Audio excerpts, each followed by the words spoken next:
अस्सलाम वालेकुम। मैं हूं उमर फारूक, एजुकेशनल आर्ट से। लास्ट लेक्चर में हमने यूनरी ऑपरेटर कवर्स किए थे। इंशाल्लाह इस लेक्चर में हम बाइनरी ऑपरेटर्स पढ़ेंगे। Binary operator require only a two operand to act upon. Binary operator के अंदर दो ऑपरेंड के अंदर एक्शन परफॉर्म किया जाता है, जिसकी एग्जाम्पल है अर्थमेटिक ऑपरेटर, जिसमें प्लस, माइनस, मल्टीप्लाई, डिवाइड और मॉडुलस आता है। प्लस यानी कि दो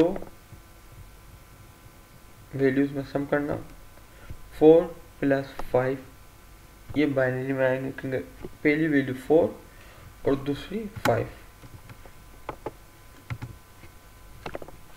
बाइनरी ऑपरेटर की जो एक्सप्रेशन है वो बोर्डमास रूल फॉलो करती है।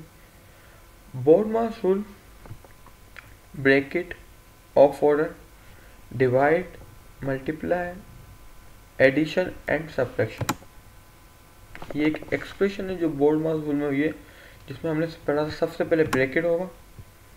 ब्रैकेट इस एक्सप्रेशन में मौजूद नहीं है। इसके बाद था ऑफ ऑर्डर, वो भी नहीं है। ऑफ ऑर्डर का मायने पावर स्क्वायर कहलाते हैं। इसके बाद डिवाइड, तो डिवाइड लेफ्ट टू राइट में सबसे पहले मिल रहा है, तो डिवाइड सोल्व होगा। 6/2 3 आया, फिर 3 + 5 × 10 - 10। डिवाइड के बाद बोर्ड मास बोलता था कि अगली वैल्यू अगर आपको जो सोल्व करनी होनी चाहिए मल्टीप्लाई, तो 5 × 10 होगा। ये 5 × 10 हुआ, जिसका आंसर है 50। 3 + 50 - 10। अब प्लस और माइनस ये दोनों सेम होते हैं और डिवाइड और मल्टीप्लाई की सेम रेंज वैल्यू होती है, एक ही लेवल के दोनों होते हैं। लेफ्ट टू राइट में जो हमें पहले मिलता है हम उसको सोल्व करते हैं। तो यहाँ पर लेफ्ट टू राइट में हमें पहले सम मिल रहा है, तो अब हम इसको करेंगे। तो इस एक्सप्रेशन में हमें मिलेगा 53 और अगले में 53 - 10 43 बचा। ये कहलाती है बोर्ड मास रूल की वैल्यू को सोल्व करने का तरीका। इसी को अब हम PHP में करते हैं।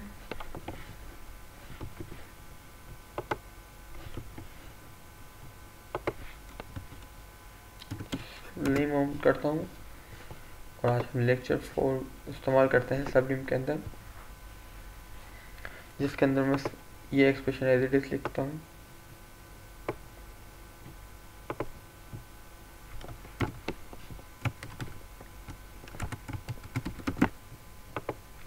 एक्सप्रेशन कॉपी करते हैं, यहाँ मल्टीप्लाई की साइन देते हैं और सेव करते हैं। चेक कर देखिए आप 43 आया है। बोर्ड मास रूल प्रोग्रामिंग में इफेक्ट करता है, इस वजह से यहाँ 43 आया है। अगर अर्थमेटिक वैल्यूज को आपको सोल्व करना हो तो आप इस तरीके से यूज़ कर सकते हैं। $A इक्वल हो जाए जो वैल्यू आप चाहें, जैसे मैं देता हूँ 4, जैसे $B इक्वल कर दें 2 का। एक और वेरिएबल आप ले लें $C, जिसके अंदर आप अर्थमेटिक ऑपरेशन परफॉर्म कर सकते हैं $A + $B।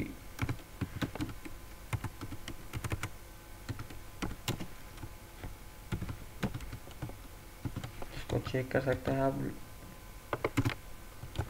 तो A + B की यहाँ पर आ गई जो C में स्टोर होगी। इसलिए अगर आप सब्ट्रैक्शन चाहते हैं यहाँ सब्ट्रैक्ट कर दें।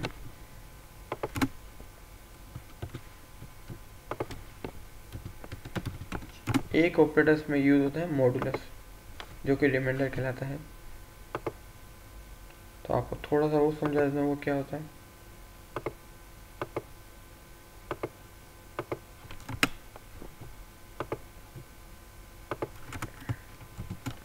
यहाँ पहले मॉडुलस परफॉर्म करते हैं,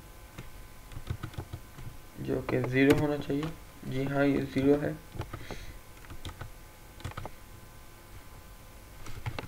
यहाँ रखते हैं 4 और यहाँ रखते हैं 2। 2 2 4 होता है, तो वैल्यू कम्प्लीटली बची है वो है 0। ये वाली जो वैल्यू होती है जो यहाँ बची है, ये कहलाती है मोड की वैल्यू या रिमाइंडर।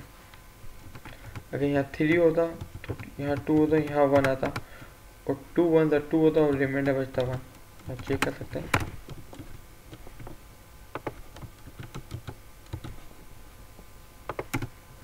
यह है 1।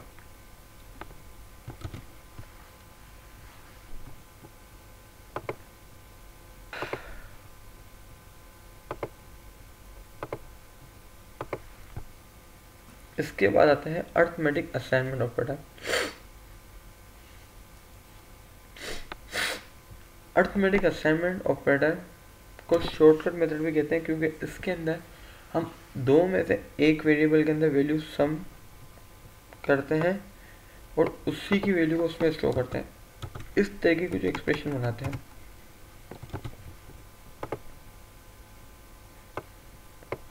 a इक्वल हो जाए a प्लस बी, और अरिथमेटिक असाइनमेंट ऑपरेटर हम क्या करते हैं, a प्लस इक्वल बी हो जाए, जिसके मायने ये बनते हैं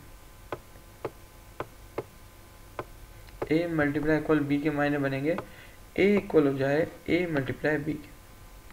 ये कहलाते हैं अरिथमेटिक असाइनमेंट ऑपरेटर्स।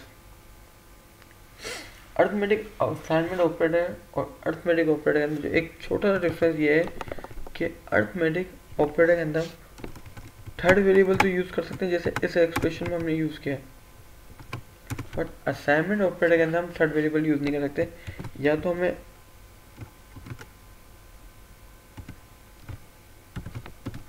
इस तरीके की एक्सप्रेशन देने होगी कि वैल्यू ए में स्टोर हो, या फिर इस तरीके की कि वैल्यू बी में स्टोर हो। दो में से एक वेरिएबल के अंदर हमें वैल्यू लाजमी स्टोर करनी होगी। हम ये नहीं कर सकते कि किसी थर्ड वेरिएबल के अंदर अरिथमेटिक असाइनमेंट ऑपरेटर में वैल्यू स्टोर कर दें। इंशाल्लाह आपको इतना समझ आया होगा अरिथमेटिक और अरिथमेटिक असाइनमेंट ऑपरेटर और बोर्ड माउसल। इंशाल्लाह कंपैरिजन ऑपरेटर और लॉजिकल ऑपरेटर्स हम अगली वीडियो में कंप्लीट करेंगे, और अगली वीडियो में हम बाइनरी ऑपरेटर्स कंप्लीट कर लेंगे इंशाल्लाह नेक्स्ट वीडियो में। अल्लाह हाफ़िज़।